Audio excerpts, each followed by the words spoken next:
नमस्कार, मैं डॉक्टर अखिल श्रीवास्तव भारत मौसम विज्ञान विभाग की दैनिक मौसम परिचर्चा में आपका स्वागत करता हूं। आज 13 मई 2025 को हम देखेंगे कि पिछले 24 घंटों के दौरान मौसम कैसा रहा और अगले एक सप्ताह के दौरान इसके कैसे रहने की संभावना है।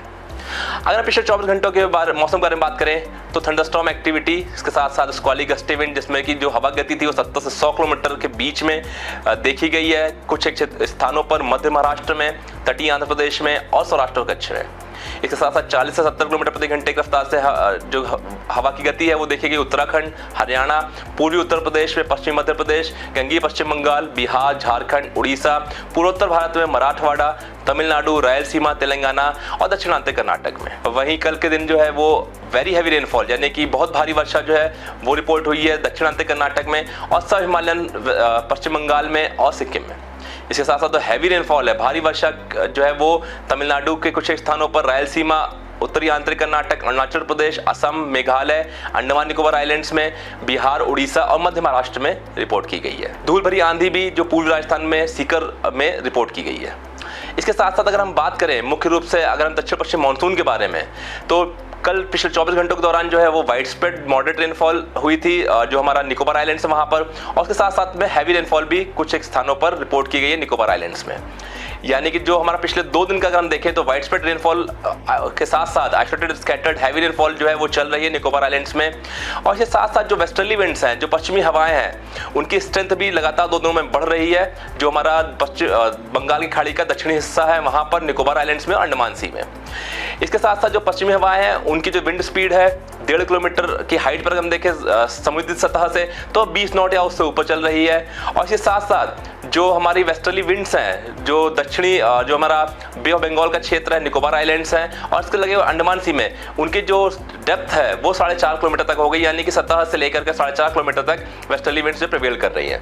इसके साथ साथ जो आउटगोइंग लॉन्ग वेव रेडिएशंस हैं उनमें लगातार कमी हो रही है, वो लगातार कम हो रही है।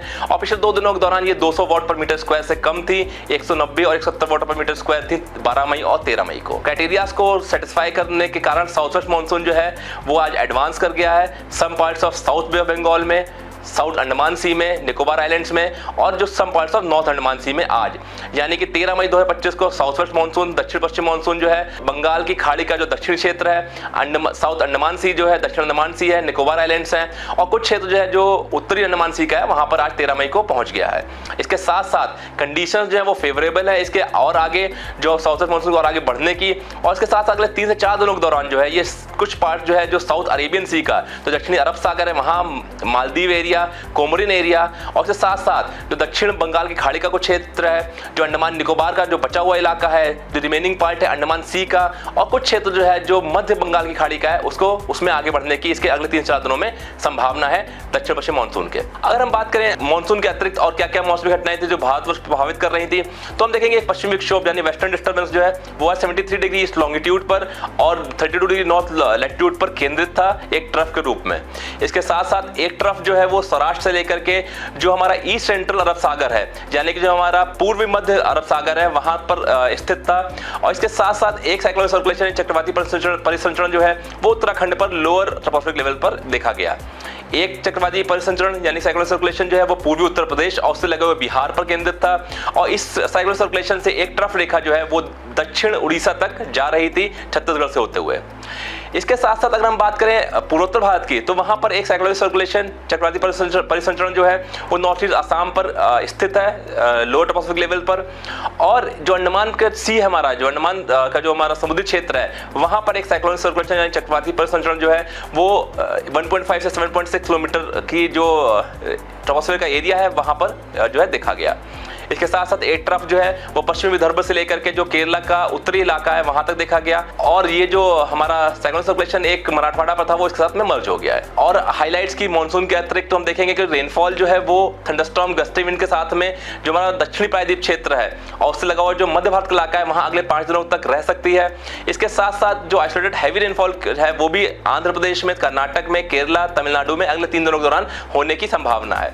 इसके साथ जो पूर्वोत्तर भारत का इलाका है वहां पर भारी से बहुत भारी वर्षा अगले 5 दिनों के दौरान हो सकती है। अगर हीट वेव की बात करें, उष्ण लहर की बात करें, तो उत्तर प्रदेश में 14 से 19 मई, पश्चिमी राजस्थान में 15 और 17 मई, और गैंगेटिक वेस्ट बंगाल यानी गंगीय पश्चिम बंगाल में और झारखंड में 14 और 15 मई को देखने को मिल सकती है आइसोलेटेड प्लेसेस पर। जहां तक अधिकतम तापमान के बारे में बात है तो कल जो अधिकतम तापमान रिकॉर्ड किए गए भारतवर्ष में वो ज्यादातर स्थानों पर 39 से 43 डिग्री सेंटीग्रेड के बीच में थे।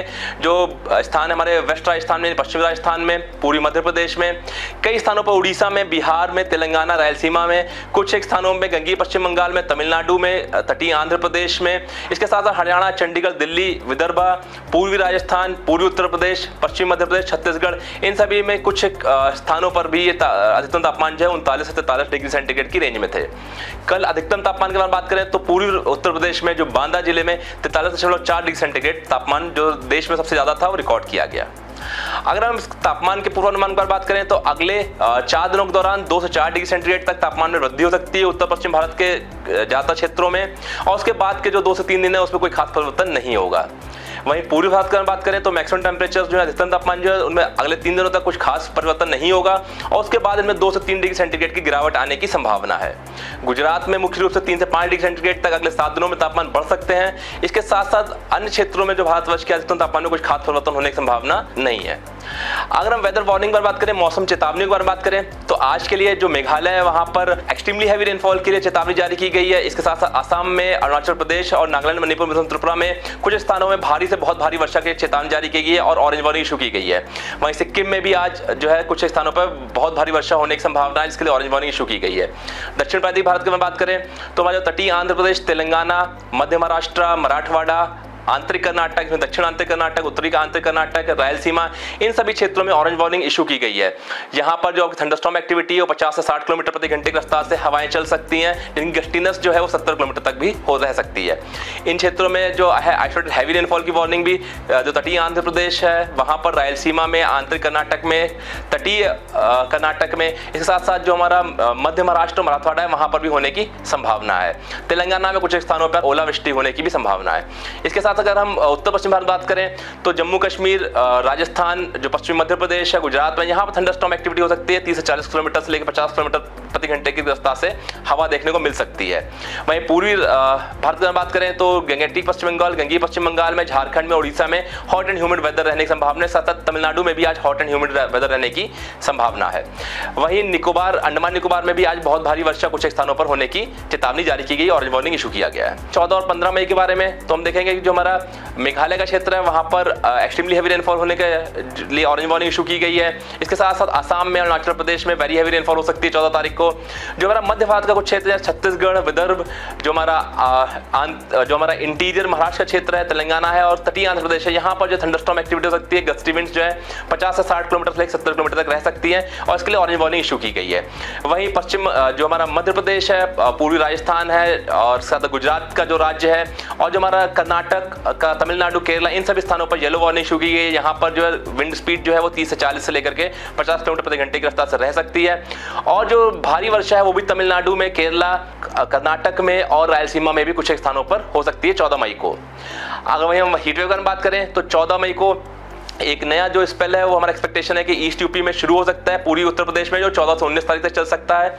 इसके साथ साथ जो हमारा गैंगेटिक वेस्ट बंगाल यानी गंगीय पश्चिम बंगाल और झारखंड में भी 14 और 15 तारीख को हीट वेव की आइसोलेटेड प्लेसेस में होने की संभावना है।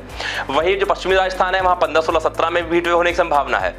अगर हम बात करें पूर्वोत्तर भारत की फिर से तो असम, मेघालय में वेरी हैवी रेनफॉल हो सकती है, बहुत भारी वर्षा हो सकती है 15 तारीख को।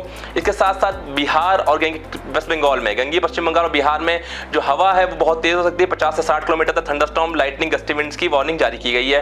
तेलंगाना में भी जो हवा गति है 50 से 60 किलोमीटर से लेकर 70 किलोमीटर तक रहने की संभावना है।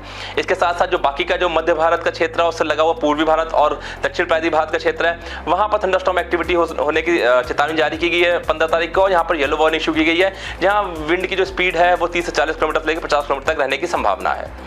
अगर हम बात करें डे 4, डे 5 की तो फिर बिहार में गैंगेटिक वेस्ट बंगाल में जो है विंड स्पीड 50 से 60 किलोमीटर से लेकर 70 किलोमीटर तक रह सकती है। असम, मेघालय में वेरी हैवी रेनफॉल के लिए ऑरेंज वार्निंग इशू की गई है 16 और 17 तारीख को। इसके साथ साथ जो हमारा बाकी का मध्य भारत का इलाका है और उससे लगा हुआ जो दक्षिण पूर्वी भारत का इलाका है वहां पर थंडरस्टॉर्म एक्टिविटी हो सकती है, गस्टी विंड्स हो सकती है, 30 से 40 किलोमीटर प्रति घंटे की रफ्तार से हवा चलने की संभावना है।